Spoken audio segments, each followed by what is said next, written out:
Sejam muito bem-vindos a mais um Mastercast de Construção, o podcast que descomplica o mundo das obras.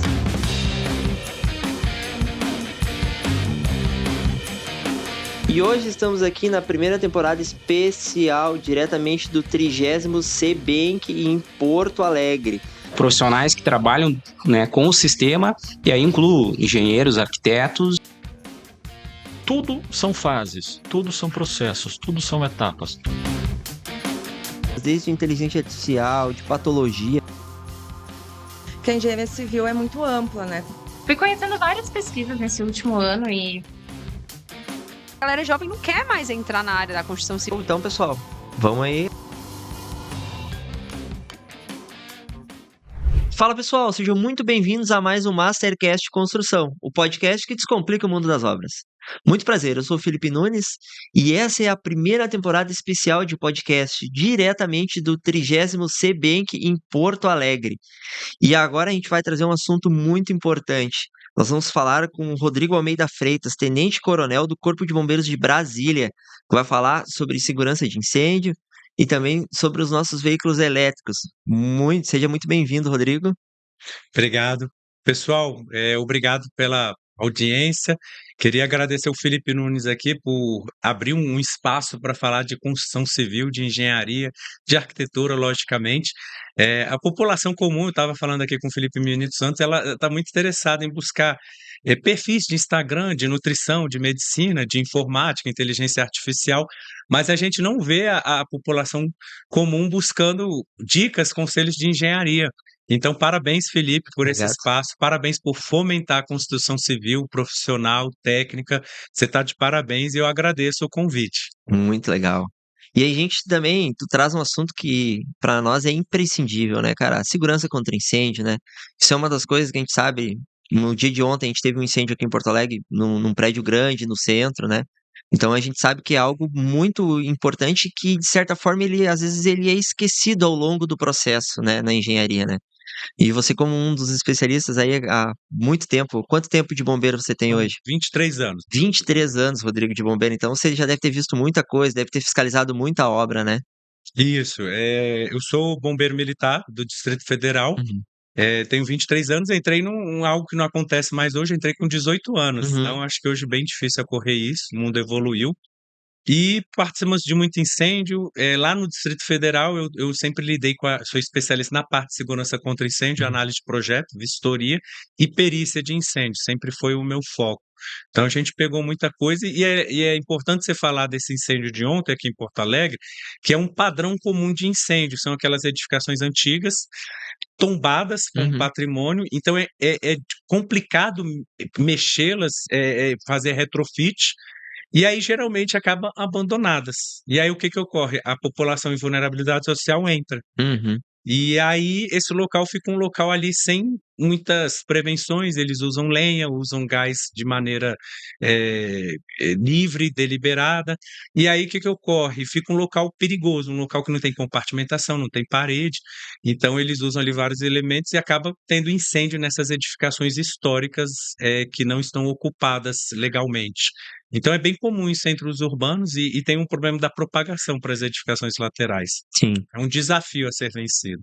E como que você vê lá, trazendo essa visão do Distrito Federal, assim, né? Como que tá essa questão dessa fiscalização, dessas compatibilizações, né?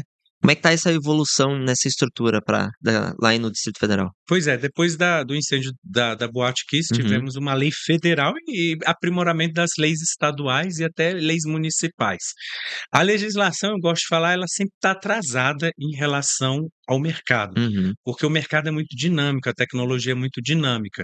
Então, a legislação, quando ela já sai atrasada, já sai defasada, entre Uhum. aspas. Mas a nossa legislação hoje que tem, ela é suficiente, eu gosto muito de falar isso. Então, por exemplo, em eletromobilidade, as pessoas estão cada vez, cadê a legislação do bombeiro, o que nós temos que fazer?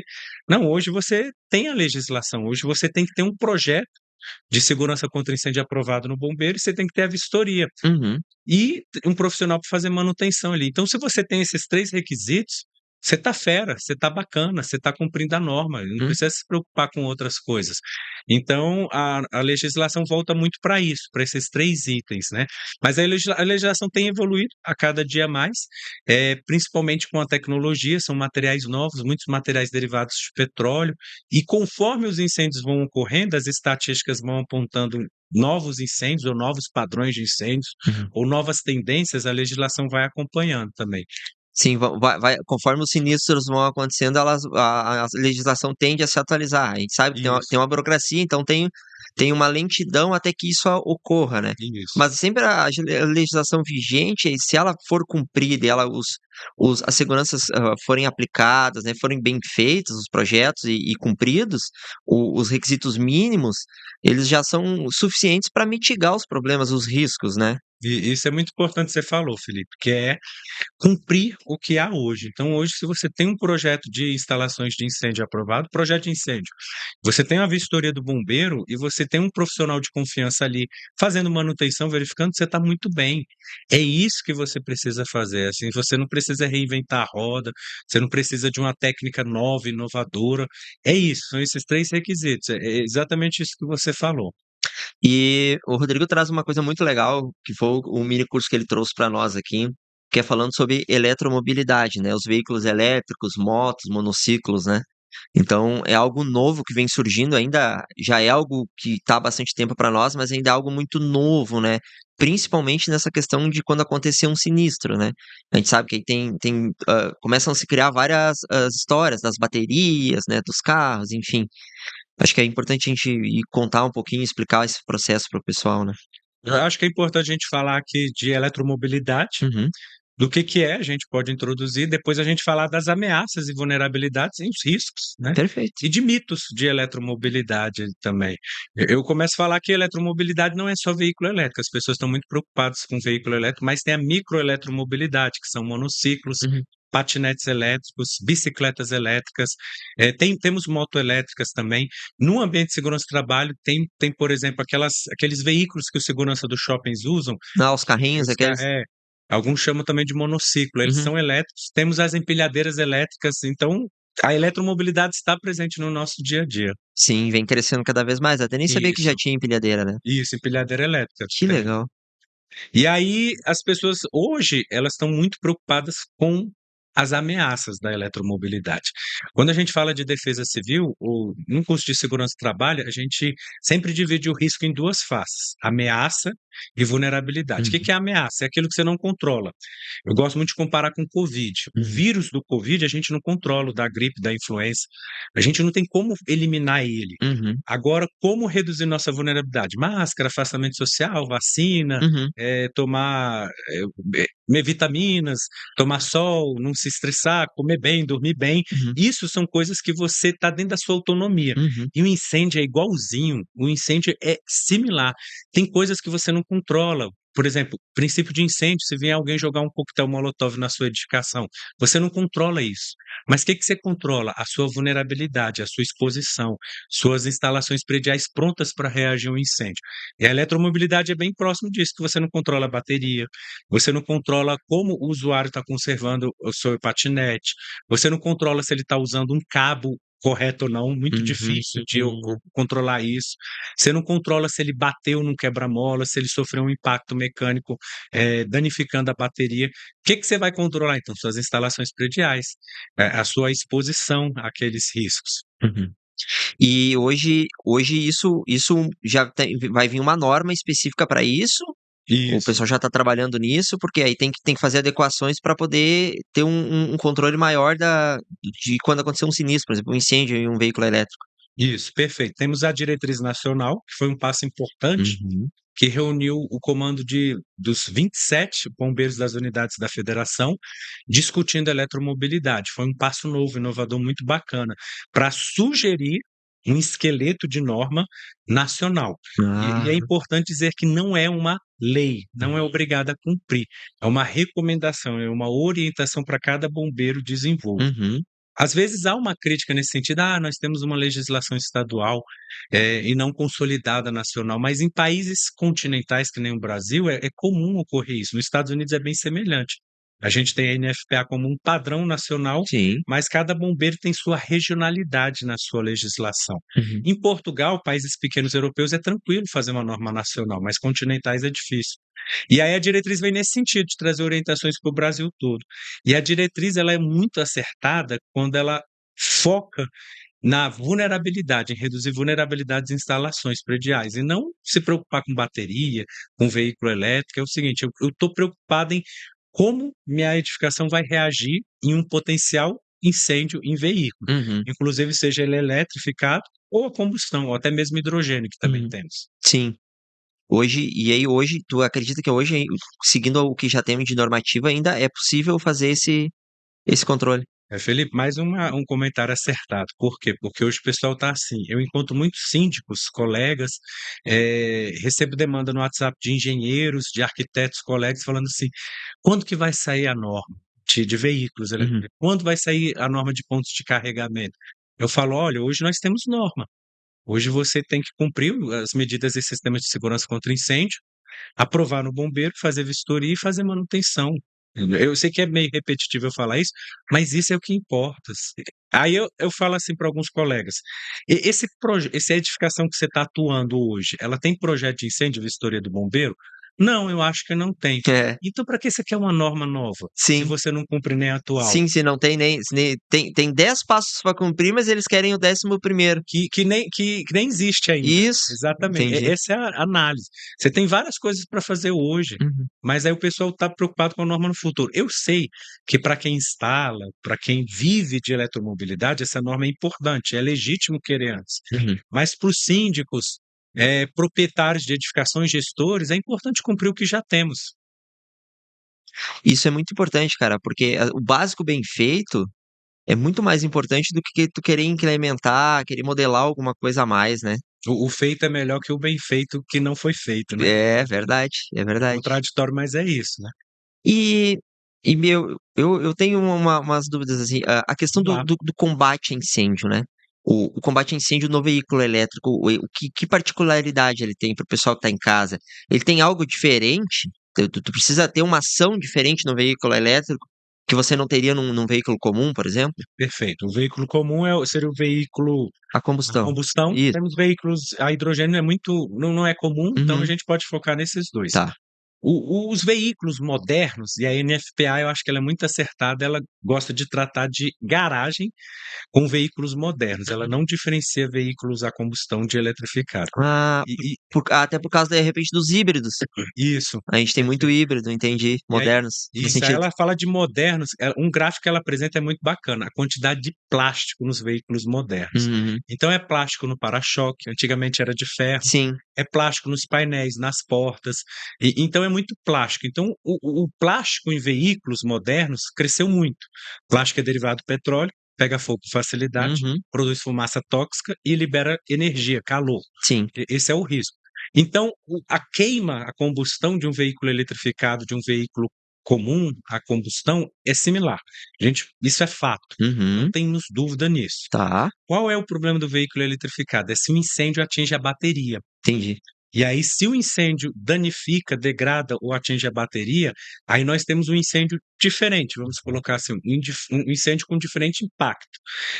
Os gases desse incêndio são mais tóxicos, Uhum. ainda não vi estudos dizendo o quão mais tóxico é, mas ele libera produtos mais tóxicos do que o incêndio comum. E também tem a questão da duração desse incêndio. Ele pode durar mais, Uhum. ele pode ser extinto e pode reignitar posteriormente. Aí tem alguns riscos, por exemplo, o uso maior de água, se Uhum. atingir a bateria, você colocar esse veículo após o incêndio num guincho e reignitar em cima do guincho, o Uhum. reignitar num depósito de veículos. Aham. Então, esses são os riscos diferentes, vamos colocar assim. Tem possibilidades desse incêndio ter reignição Isso. sem controle, assim, diferente do incêndio convencional, quando você remove a fonte de calor ali, dificilmente ele vai voltar a reiniciar, né? Isso. Existe algum histórico de reignição em veículo a combustão, Uhum. principalmente pneu, uma Uhum. borracha, ela conserva calor, mas no veículo elétrico tem a questão da bateria, tá bom? Uhum. E a questão tem alguma ferramenta, por exemplo, o líquido gerador de espuma, ele é um facilitador? Ele consegue ajudar nisso ou não? O líquido gerador de espuma é importante para qualquer incêndio em veículo, Uhum. porque ele trabalha por abafamento. Sim. Então é bacana, é útil. Só que a questão da bateria é que por vezes ela está encapsulada, ela está protegida. Então você conseguir resfriar ou abafar a bateria, que é a dificuldade física. Entendi. Internamente ele não consegue Isso. se chegar com o LGL Isso. dentro. Existe já algumas propostas, algumas inovações. Existe um gancho, existe um perfurador que o pessoal está promovendo, que você lança lá no invólucro da bateria e consegue furar e jogar água lá. Mas são propostas que estão aparecendo. Sim. E externamente, como que é feito esse combate a incêndio? Tu tem essa informação, Vamos lá. sim? Boa, Externo, bom ponto. fora do país, né? Existe um mito, vamos lá, que a água não combate incêndio de veículo Aham. eletrificado. E aí a pergunta é, se a água não combate, o que a gente vai usar? Terra?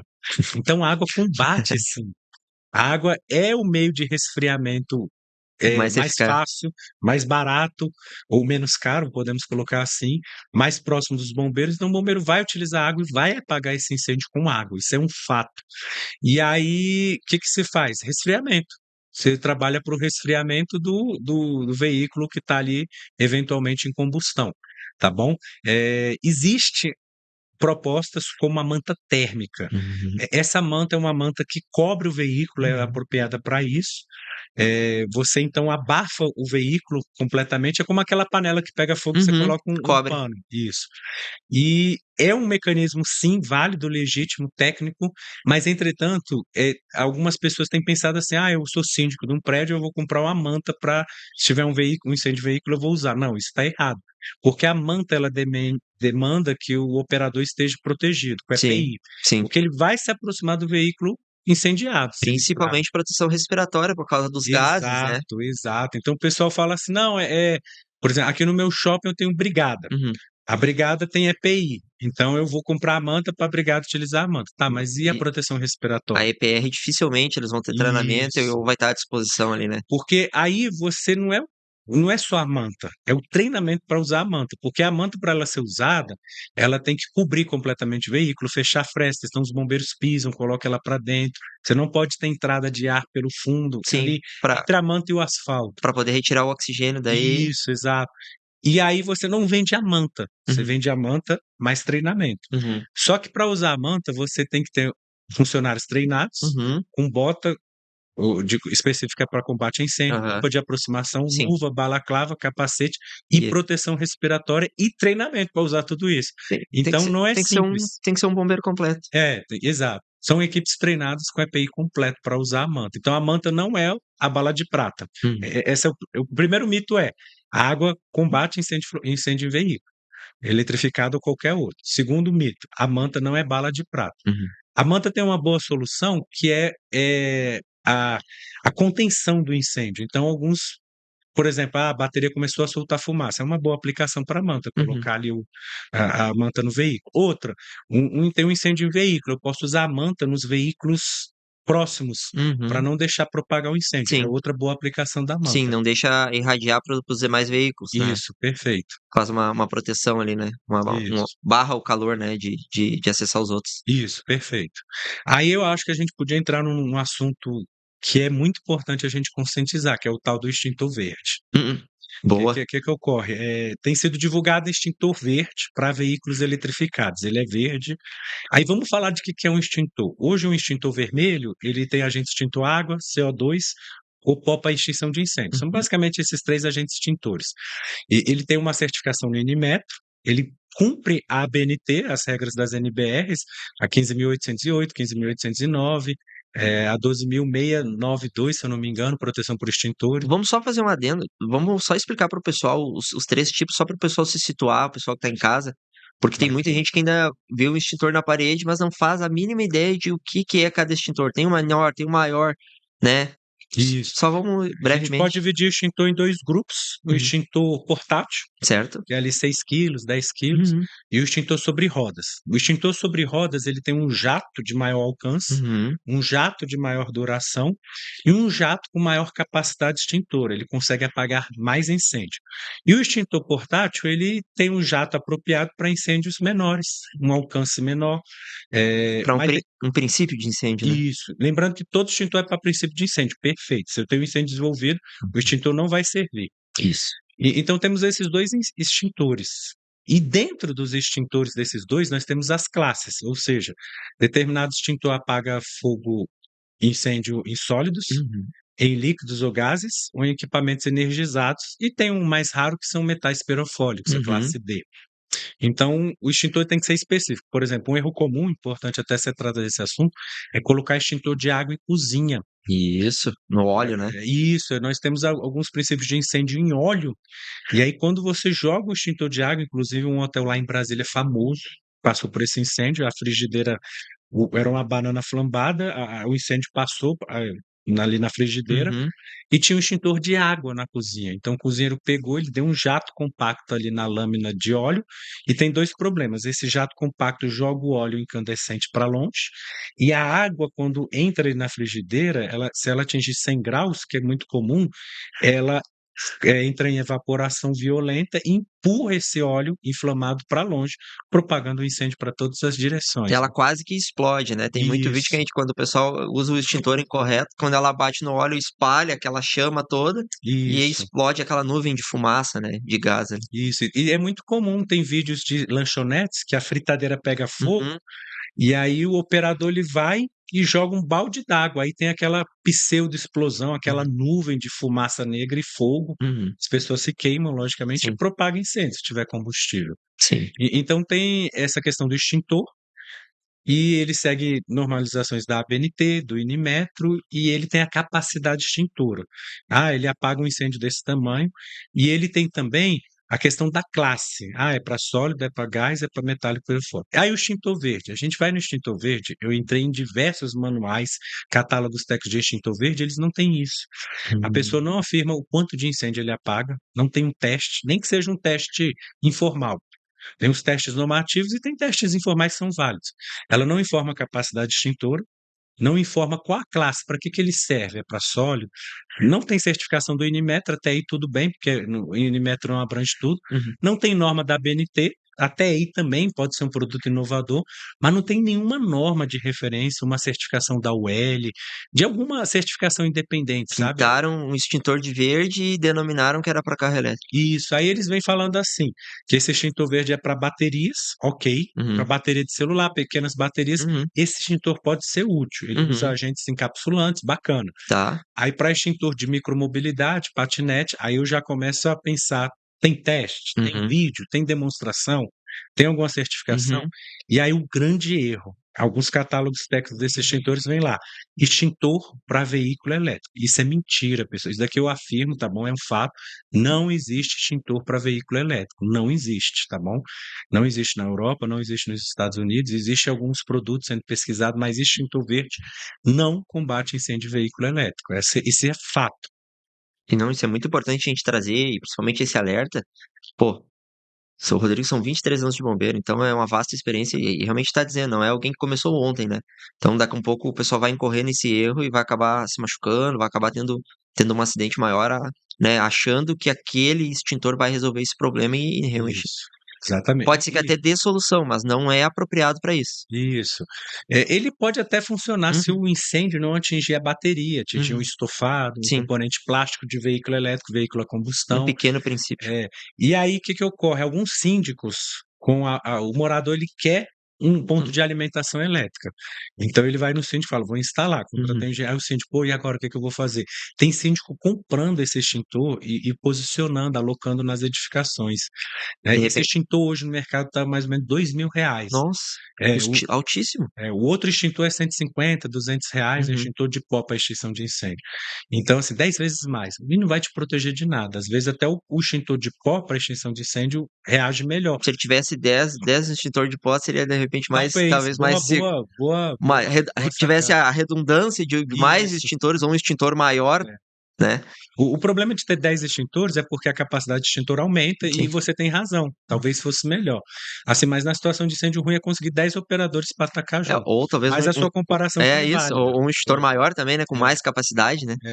Exatamente. Às vezes até um extintor sobre rodas. Isso, Assim, isso. não é o ideal, mas eu Sim. falo assim, um extintor sobre rodas daria um combate com maior capacidade extintora que esse extintor verde, Sim, portátil. mais tempo de operação, né? Isso, exatamente. Então temos esse misto, o mito da água, o mito da manta, utilizar como preventivo, fixo, não é. O uso do extintor verde, tá bom? Assim, por fim, eu queria deixar uma mensagem nessa parte de eletromobilidade, que a eletromobilidade está aí. É muito bom você instalar um painel fotovoltaico na sua casa, no seu condomínio, e abastecer seu carro sem depender de posto de gasolina, sem depender do governo, dessa confusão do preço da gasolina. Uhum. Então, assim, isso é muito bom.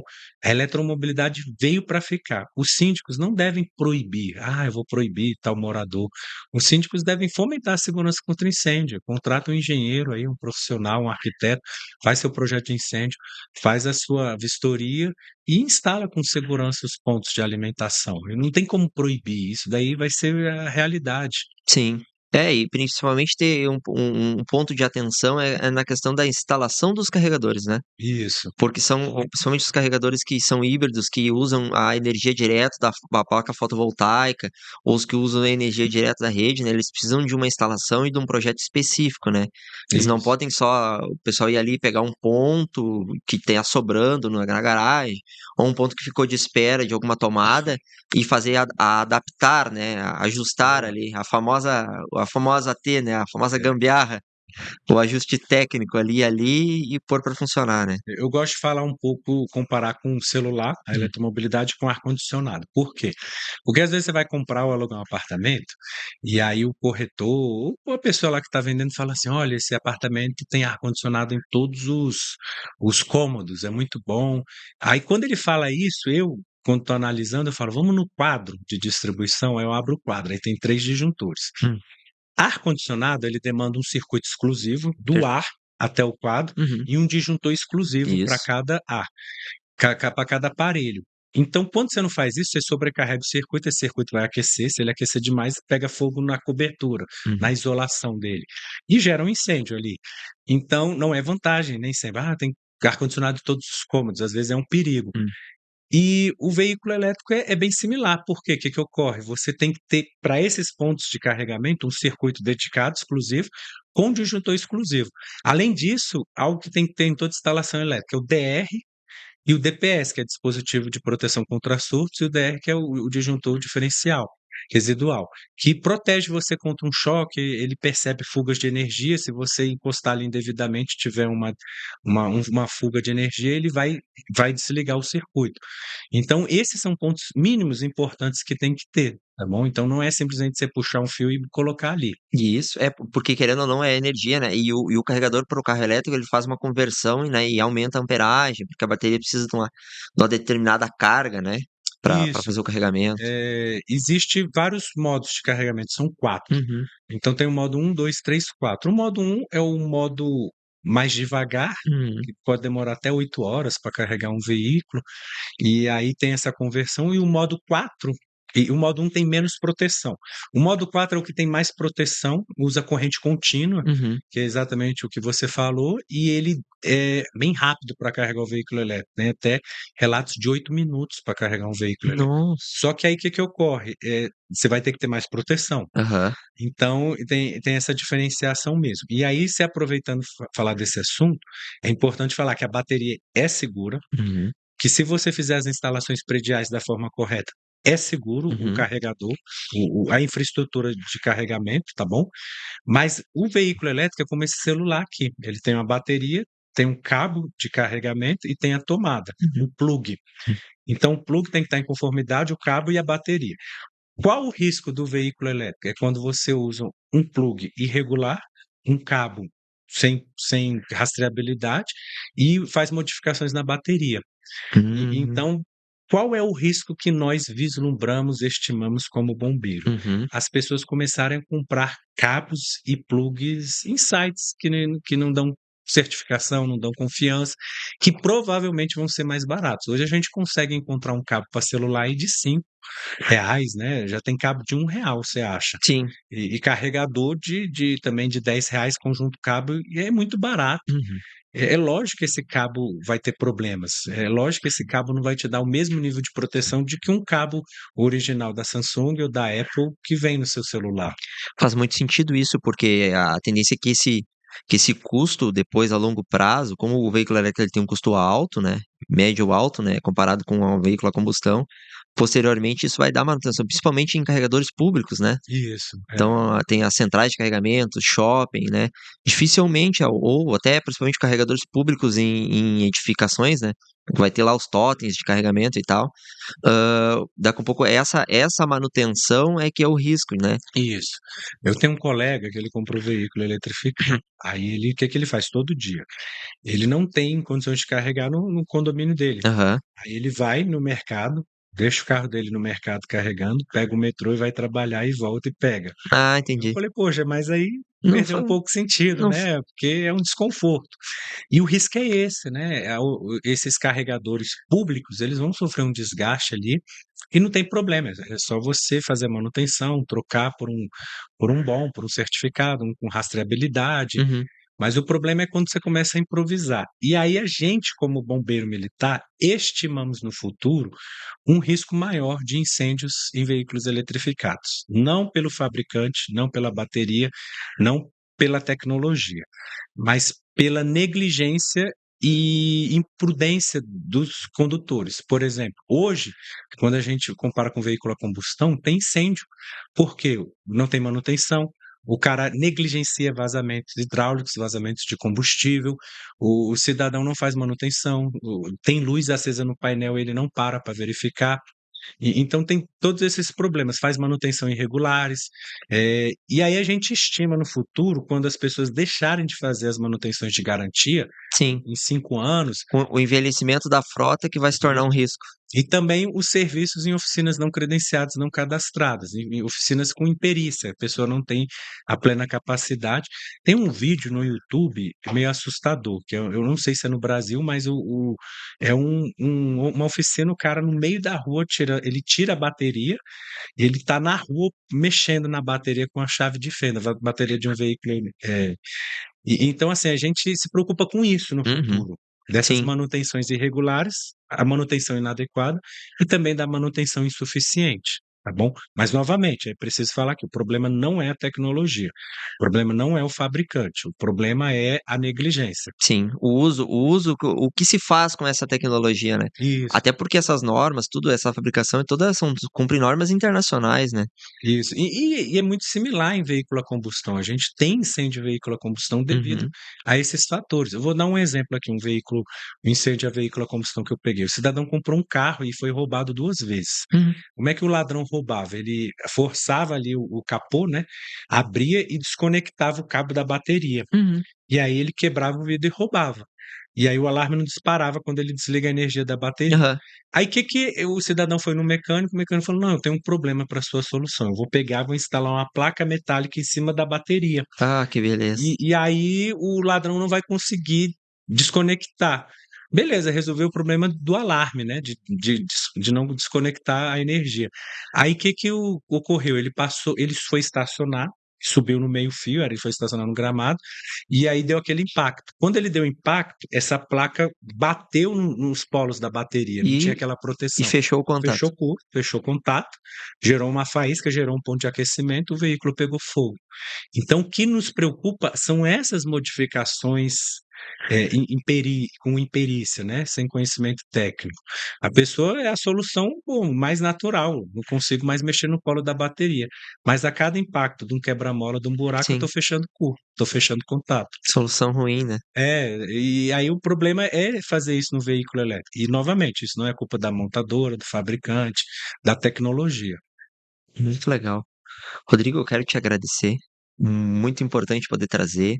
A gente vai deixar o teu contato aqui, o teu Instagram, para o pessoal que tiver dúvida, até inclusive outros bombeiros que querem saber um pouco mais, querem aprender um pouco mais. Tenho certeza que tu é um cara que está aberto a ajudar, né? Sim, estamos A poder a responder dúvidas, que o assunto de eletromobilidade é um assunto recente, é um assunto que poucas pessoas dominam, que poucas pessoas ainda têm conhecimento, e tu é um cara extraordinário, né? Que tem esse conhecimento, que tá buscando, que tá difundindo, tá aqui no Congresso, né?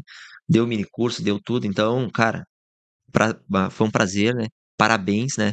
Por estar se importando com isso e buscando essas informações, né? A gente sabe que é imprescindível, a gente vem se atualizando e cada vez mais difundindo essas dúvidas, né? Acabando com esses mitos, né? Porque a gente sabe que a internet, ela tem uma velocidade absurda de levar novos conteúdos, tanto os conteúdos Isso, bons quanto conteúdos ruins, né? exato, perfeito. Então, às vezes a gente pega um assunto, por exemplo, sobre a eletromobilidade, que o cara faz um vídeo muito bem construído e aquilo é repetido tantas vezes que uma mentira é falada tantas vezes se torna uma verdade.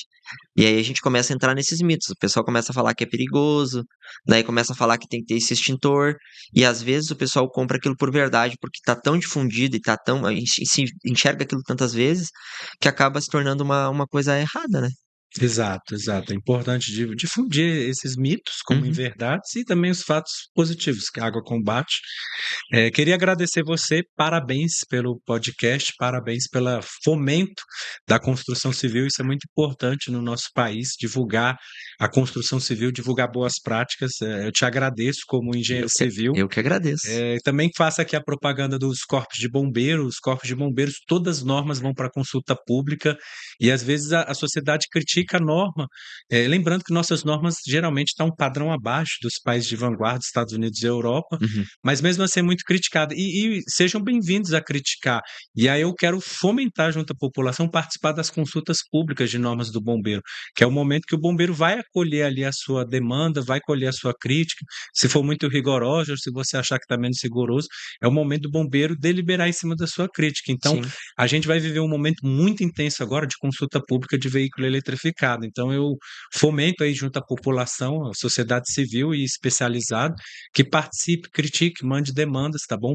Os bombeiros estão abertos à demanda da sociedade. Se façam presente, né, Isso, com as suas opiniões, com a sua visão, né, e com as suas necessidades também, né, porque às vezes municípios e outros locais têm necessidades específicas que daqui a um exato. pouco mostrando essa visão, porque querendo ou não, não consegue atender a todos, não consegue ver a necessidade de todos, né, então a consulta pública serve para isso, para que você consiga levar a sua opinião e que você possa participar Exato, realmente, né. exato. E não reclamar depois, que depois reclamar não adianta. O que Sim. adianta é você dar a sua opinião, a sua evidência, o seu dado, a sua construção antes de Uhum. sair a norma. Perfeito, Rodrigo. Quero te agradecer de novo Obrigado. novamente. Tenha um ótimo congresso. E aí a gente vai encerrando por aqui, pessoal. Temos mais episódios aí na sequência. Fiquem com a gente.